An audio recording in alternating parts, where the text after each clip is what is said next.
Hadi hadi. Hemen var ozi vertiş kimsenin yardıma mı?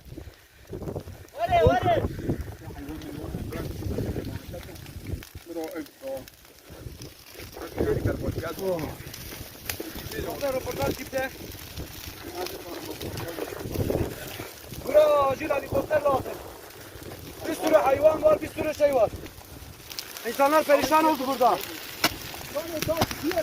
Acil müdahale edilmesi lazım. Hayvanlar var, insanlar var, yerleşim yeri. Lütfen acil yardım gönderin. Tamam.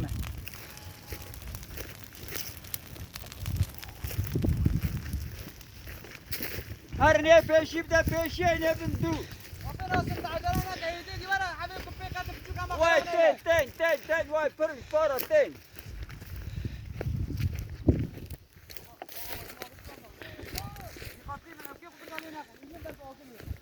Hadi. Telke leğen telke de odun. Aynı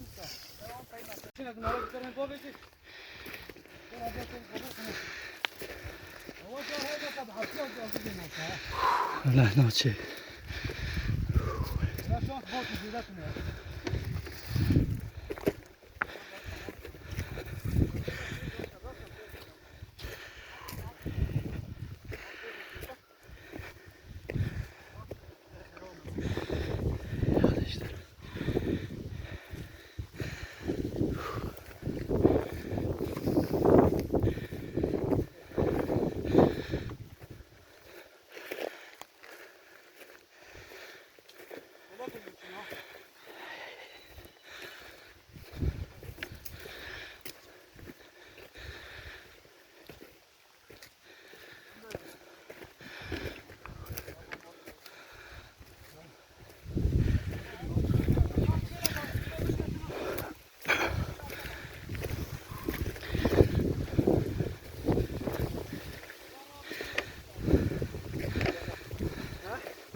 Gürpınar'da orman yangını.